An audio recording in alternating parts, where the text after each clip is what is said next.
lui qui est la parole. C'est par la parole que le monde existe. C'est par la parole que la terre existe. C'est par la parole que les eaux sont là et les gens sont là à partir de la parole de Dieu. Je voudrais que la parole de ce soir t'apporte une guérison. Que cette parole te donne un grand soulagement. Et là où nous prêchons la parole de Dieu, Dieu doit descendre. Même matin, nous avons dans les médias, il y a un Zambé azokita akukitape nanda kuna yo. Kolandozo landebiso ezali apamba que Dieu sera toujours avec toi. Alors, tu allons na prière na biso ya combat. Zamba ibisaki biso déjà que il faut la dernière moitié de l'année où il faut tout ça on a zeli combat parce que Satan a télémi pour nous sacrifier, a télémi na ba malade. Je crois que to bandaki na bino matei, ça fait déjà un mois qu'on a déjà commencé depuis le mois de juillet. To bandaki sur le combat spirituel offensif. Jusque là to zana combat spirituel offensif. Alors combat spirituel offensif on le dit que ça consiste à attaquer premièrement l'ennemi. Yangone nazako exhorter ba nazabete kolzela te Satan a côté déjà à s'infiltrer dans ndako na yo après oya kubunse non il faut l'attaquer déjà de l'heure. Mais pour na ko attaquer il faut que baba plan na ye. Pour ye baba plan ya Satan okoye bango na zeli ya prophétie soit na zeli ya bandoto. La prophétie dans la bandoto. Je crois que l'équipe là soit to commis na troisième point sur les réalités de la famille. Ba réalité tout le monde a na ba famille. Kolinga te makambo ye komela ka famille na bino e komela yo te. Oyo mona kana kata famille. Oyo batu bakufaka chaque année. Batu bakufaka bakufaka fleur d'âge. Kolinga te liwa wana e kote pepa na yo. Non non. Lokola papa na yo, lokola bande na yo bakufeli bana, il faut pe okufela mwana te. Alors, les réalités de la famille est une capacité de combat spirituel. Alors, dès que tu attaques, le problème est l'esprit de mort. Tu bengas l'esprit de mort, tu continues à bengar l'esprit de mort, dans l'esprit malade. Mais parmi dans l'esprit de mort, tu as étudié ce qu'on appelle les portes d'entrée. Et dans l'esprit de mort, tu as bengas les kendak. Après un mois, tu as eu qui m'a dit, mais ezozonga, pourquoi? N'y a-t-il pas une porte d'entrée? Oye ezosala ke liwayo bande kozonga na ndako na yo. Mais mukolo yokoya ndenge basali confinement ba église ezate. Pasteur aza pembeni te. Ekomema yo te. C'est pourquoi nous devons veiller et te toluka nini ekotisaka liwa na ndako na biso. Nini ekotisaka maladi na ndako na biso. Il n'y a pas une porte d'entrée. Alors, n'est sur les portes d'entrée, n'est te yoko tomber. Nabat oyo ba via kabiso. To comme à niveau ya bateau yo ba via kabiso. Ces gens-là, ce sont des gens qu'il faut continuer à bango moto. Bazape bango na biso. Ils sont sur des portes d'entrée na vie na biso. À cause de l'andeko na yo. À cause de la moninga na yo. Alors, c'est pourquoi bazotangele biso 2 Rois chapitre 6. 2 Rois chapitre 6 à partir il y a 7e verset. 8e verset plutôt. 2 Rois 6 8. 2 Rois chapitre 6. Nous lisons à partir du 8e verset au nom du Seigneur Jésus-Christ. Amen. Le roi d'Issyrie était en guerre avec Israël. Bible lebete mokonzi ya basulia komona ye Benadab.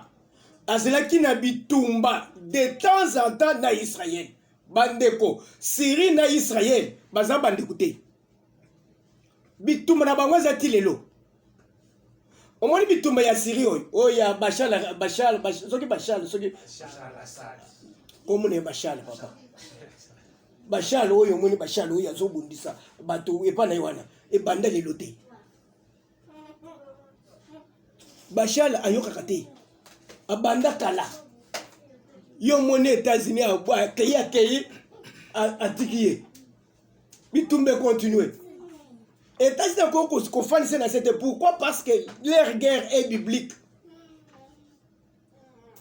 et pendant notre insistant bah ici Donald Trump dit que bitumba na bango ça depuis l'Ancien Testament yo considère ça comme connaît ozo perdre temps tozonga nde omoni Trump akimi azongi heureusement alongola ki basoda na ye soki eza na mwa ya coronavirus oyebi ke elingi esala bani. Vous savez, même à travers le coronavirus, même il y a des terroristes qui ont utilisé comme des armes biologiques. Ils ont fragilisé l'Amérique avec ça. Pour dire que dans tout ce qui se fait, nous devons retourner à l'éternel. Tocha il est que nous peut pas ensemble. Bitumba na bango, Bible le bete bazakia de guerre en guerre. Ce sont des voisins. Mais bitumba c'est la catégorie. Et c'est la catégorie. Tu dois savoir, une fois que au côté les balles, au bord du ban, yeba ke bitumba zali, et c'est bandi. Au kobundango tina nengo kota mabeli. Ce qui ont négligé, yango ko renverser yo. Donc on est comme le papa, bitumba c'est la catégorie. Et comme c'est la il y a Israël na Syrie c'est là. Israël mboka na Nzambe. Basale la kanzambe nzamba bimisi alobi ke bozaba na ngai. Mais Syria zo tia bango ke kimia te. Yonde mutu bako tia na kimia. Tu dois savoir que tu as un combat butumoi.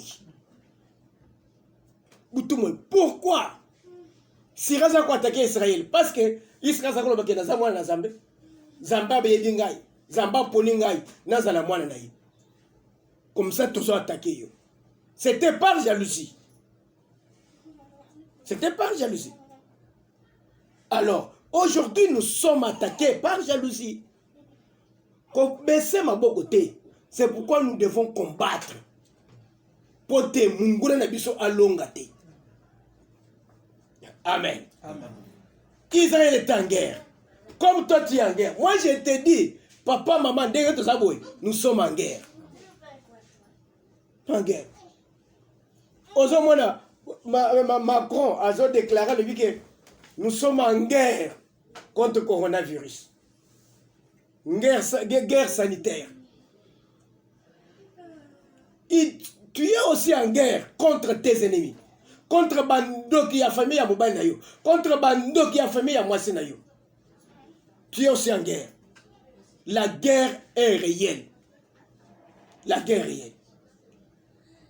Mais maintenant, il faut que nous croyions que porte d'entrée dans la vie est zani. Pour anéantir cette porte d'entrée, Natine était au tigre na kimia. Tu papa. Et dans un conseil qui tint avec ses serviteurs, Bible répète Benadab a sangisi ba serviteur na yenyos. Et il dit, a sali conseil, a sali réunion pe alobi, mon cas sera dans un tel lieu.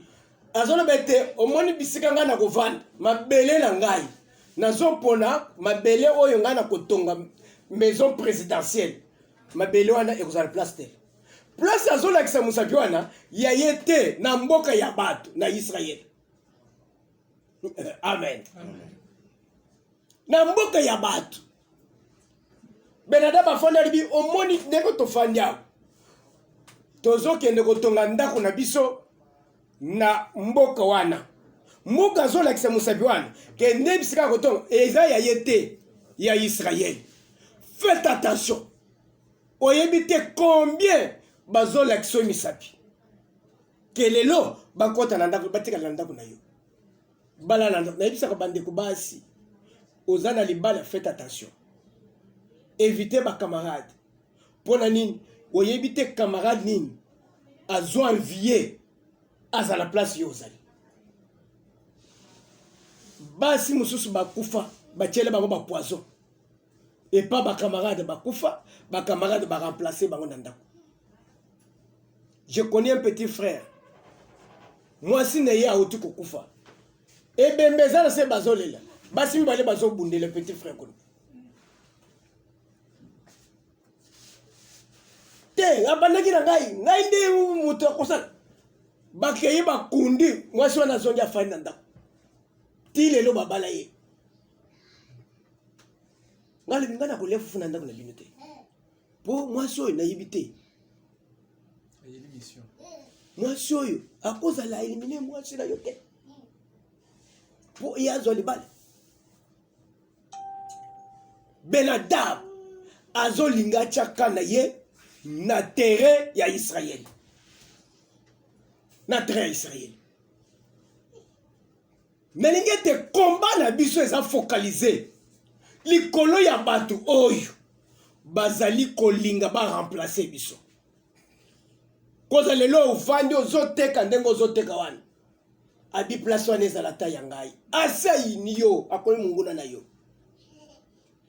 Mwasi wana lungwa biso to fanda na ndako ya libala nde tosambela ndiko mwasi moko awa bambai na se leki ya mwasi ya mobali azoba na ndeko wa mwasi wana albike yo tina ndeko kotika ndeko na nga mobali ngai moko na ko fanda ndako na lambela ye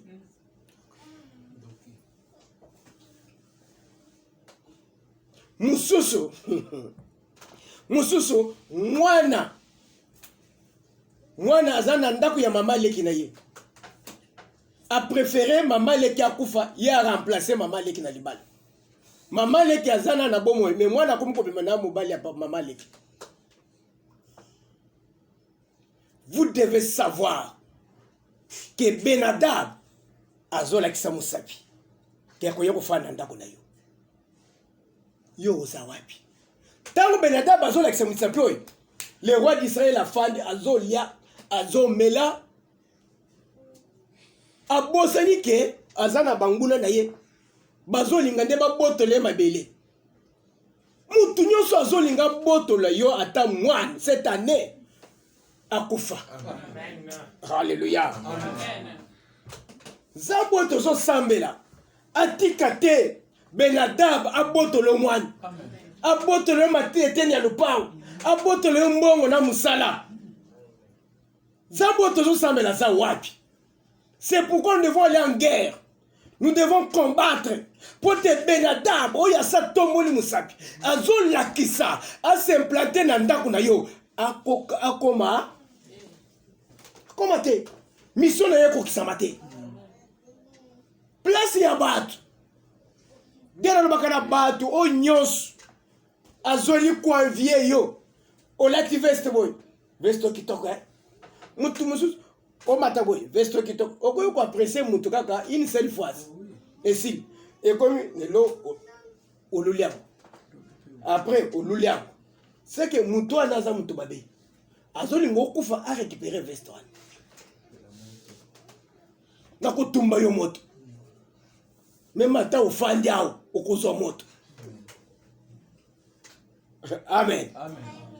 Okozwa moto nde ozomona mwasi ya mutu azotambola na mwasi na ye yo ozaki toka ozaki toka soko mobali aza mayeli bete mutu wana mbata yo ozolula mwasi na ngande seko oza na posa na kufa ozo mwasi oyebi babiloko mosusu tosalaka yango kaka na RDC na Afrique na poto mobali azoleka na mwasi na ye olobi ma chérie tie belle mais bakokangisa yo bakangisa yo non, tu ne peux pas dire peut-être babimi na mwasi wana na ndako baswali peut-être mobali pona kokite se mwasi asalbi yo za kitoko te bakoma na nzela amoni yo lobi ke za kitoko au contredire mobali akobeto makofi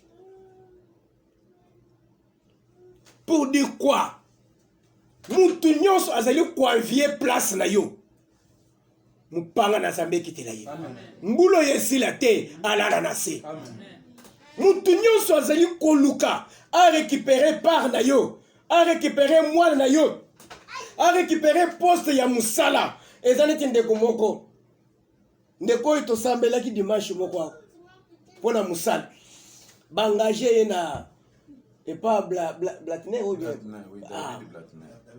bapesi poste ya munene makasi ya munene aza na kati ya ba exportation bandeko jusque là individuel exporta caoutchouc awa bisoto yebike ba plantation caoutchouc te zokande caoutchouc et utaka nini Équateur. On est en train d'exporter le caoutchouc ici.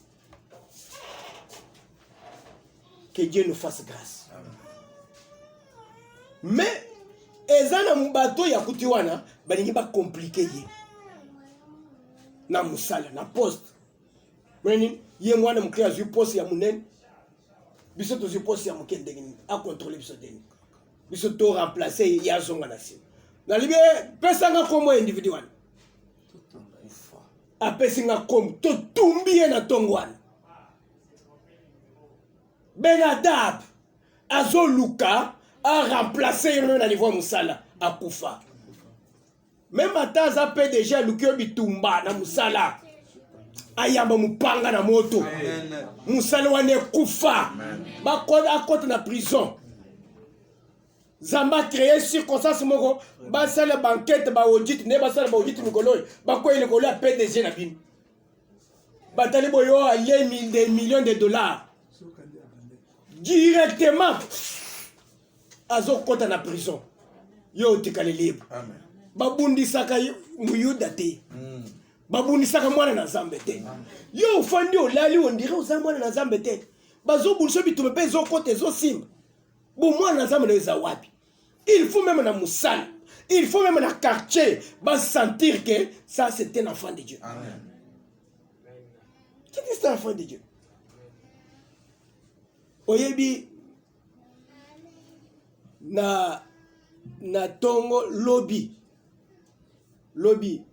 conseiller moko à présidence ailleurs na mwasi na ye pona sambela ba kitwana ba soda ba telemi wana muna quartier ba zotala boye abi bozalo sakanate botindenga yi ba soda bo bakamate bozela na ko taxi bino nyonso nazol ba zotala boye amen moto yo aza normal te oh oui tala ba jipe zokota amoni de kwa na kiti aye na mwasi na yibasoda batelemi libandwa na sambeli bango tito soyina bango papa esili abimi à côté na mutuka ke ba a démarrer ke yo kanisa ba yo sa une église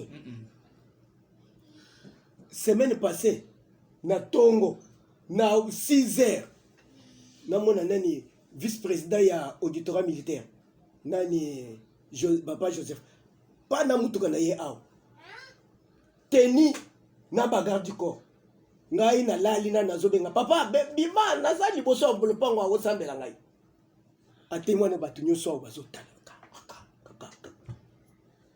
na kiti wana ewo grade anteni na bagarde du corps akoti na sambeli abimi akei abi bosakanaki na ngai te o église wana toka boya kokamba oma tala omoni bato wana bazo banga parce que ceux qui baza ko banga te omoni to sambeli awo nde basi bakanga biso kale balibi oyo soki tomeki tokosamba bisaka tofandi awo ntango balandi biso na se tomati likolo tosambeli pupupupupu nzoka nde toza na eloko te toza na Nzambe amen afandi bazobanga kali kende alors pour dire quoi il faut bato bayebake tu y a Dieu bisiko ozovanda bato babanga yo to babanga yo faut que même les quartiers va sentir que bunzambe ezali David alobi te ntango bakoyoka konganga na ndako na yo ezali ya esengo ezali esengo ezali konganga ya matanga te yo oza ndako oza na ndako oyo matanga ekokota te yo oza na ndako oyo liwe ekokota te yo oza na ndako ya bamaladi te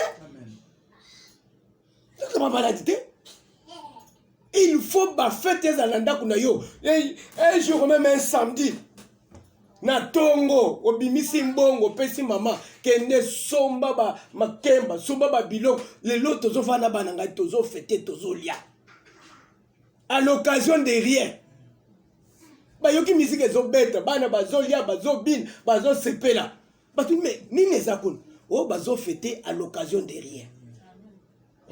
Amen. Amen. Amen. C'est ça notre Dieu. C'est notre Dieu. Ezate. Okonyoko la bana ya batu. Moyen ya kofana kolana ndako ezate. Moyen ya kolia ezate. bato bazotambola bato bakauki bamususu bakekola na baveye 1 mois kokauka akomotambola na bapoche na miso ebi bapoche na miso mpona ni pongi esilaka te okomona na mutuka nzelanzela yo mikolo bazobeke bato bazotute mituka ya bato bazaka balobi soko tuti muluba yo papa na ngai naza na pongi parce que bango nde bazwi mituka ebele na Kinshasa nzambe alimbisa ngai soki nalobi babe amen kola pambola yo Benadab na yo azawadi mutu oyo azoluka remplace yo azoluka botola yo une part abotola mbongo abotola misala azawadi nzambe alandela ye nzambe alandela ye tanga Nombre chapitre 22 verset 2 naboye kotanga la Bible est là, Nombre chapitre 22, verset 2. Nombre chapitre 22, nous lisons à partir du 2e verset au nom de Jésus de Nazareth. Amen. Balak, fils de Tippor. Balak, moi, de Tippor, Balak. Vit tout ce qu'Israël avait fait aux Amoréens. Amonignoso, Israël a salaki Amoréens. Vous savez, si il y a un combat sur toi, bazomona dengo longaki. Olonga na ba classe na yo. Olonga na libali. Olonga na kobota. Bazaki kozela na kobota okufa. Mais bamoni obota okufite. Osisi na kobota. Yeba ke Satan azana kanda na yo. Azane sengote. Azomona dengo bunda. Anemo bimbesila bakokate. Obandi ane ya sika. Satan azobanga. Et le que ça le diable c'est quoi? C'est la peur. Yake muto yondenga seli batu boy. Muto yondenga bundia leki boy. Mukolo kozwa ngai. C'est fini. Le diable n'est pas distrait. Si nous les enfants nous sommes distraits, mais Satan sera distrait. Alandela ka mouvement na biso. Amona ka ba exploit to salaka. Ce qui mutoy a seli be exploit a commis à niveau oil. Mukolo ko comme pas na ngai na kusuka wapi. Comme ça na attaquer de loin. Balaka tali façon Israël azalaki. Façon azo mata. Façon paix azo progresser. Alors non. Nous devons les freiner. Toké papa. Et Moab fit très effrayé en face d'un peuple aussi nombreux. Il fit saisi de terreur en face des enfants d'Israël. Ok, papa. Moab dit aux anciens des mendiants. Cette multitude va dévorer tout ce qui nous entoure.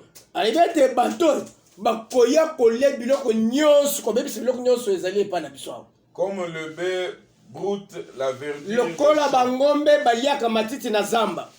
Balak, fils de Tippor, était alors roi de Moab.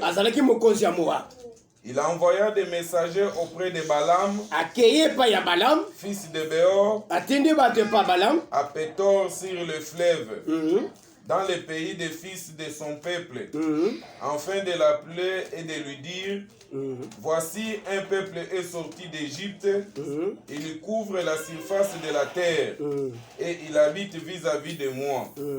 Viens, je te prie, maudis-moi ce peuple, car il est plus puissant que moi. Peut-être ainsi pourrais-je le battre et le chasserai-je du pays. Amen. Amen. Bana Israël bazokende.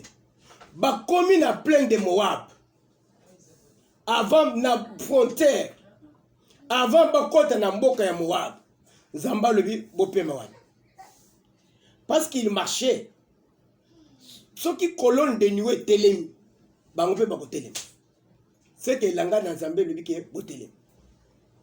Il marchait selon le langage de Dieu, avec les signes de l'Éternel. Parce que ceux qui colonnent est télé, bien bon continuer, beaucoup en a mukambité. Nabutu, bokozalaka mulili. Tout ce qu'on fait en dehors de Dieu, on tombe en dehors de la volonté de Dieu et on va mal partir, on finit très mal. On finit mal. Luka, au sale musala, kolanisa volonté na Zambé. Luka, au temps kolanisa parole de Dieu. Ne faut pas aller en dehors de la parole de Dieu. Bandeko, même na makamu na Zambé, même à la prophétie, la prophétie que nous devons considérer, c'est la prophétie qui encadre la parole de Dieu. Amen. La prophétie qui est dans la parole de Dieu. Ceux qui prophétisent en la parole de Dieu, au landi yango, au kosuka mabe. Ça me bien ça va. Mais, makamuzo ça là, ils ont la prophétie. Tu risques de dérouter. Je crois quand je l'ai mis à la porte, je sais que yo, au cause de la mercenaire.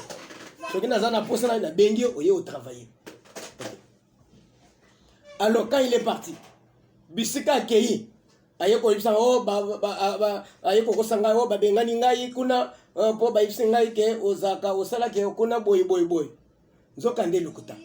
Quand j'ai vérifié, les mêmes faits pour lesquels je l'avais mis pour dehors ici, c'est les mêmes faits où il va bengani sukuri.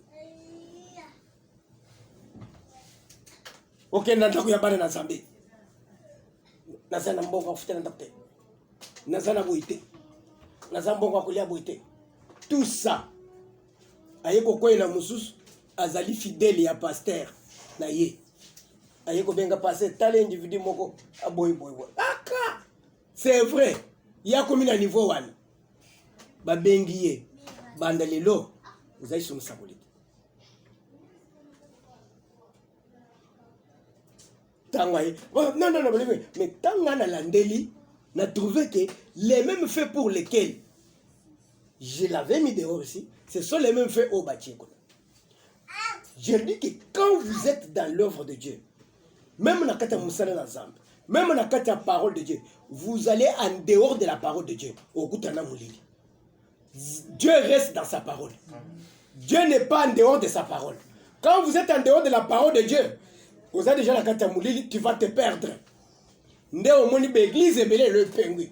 Ba passer le belé ba pingui. Pourquoi? Ils ont voulu aller en dehors de la parole de Dieu. Or, en dehors de la parole de Dieu, c'est les ténèbres. Israël n'a pas voulu marcher en dehors de la colonne. Même à ta bazana makasi en dengenin. Tant que colonne est ko telem, ba on peut pas ko fand. Au moins net na bise bana bazo sala bazo tia peinture likolo na sima ngona bike déjà bouteille se koti bofa habite ça na makasi tozo continuer wana za na kati ya musala. Mais la parole de Dieu ce n'est pas comme ça. Quand la parole de Dieu s'arrête, tu dois aussi t'arrêter. Qu'on peut se ma révélation le kutate.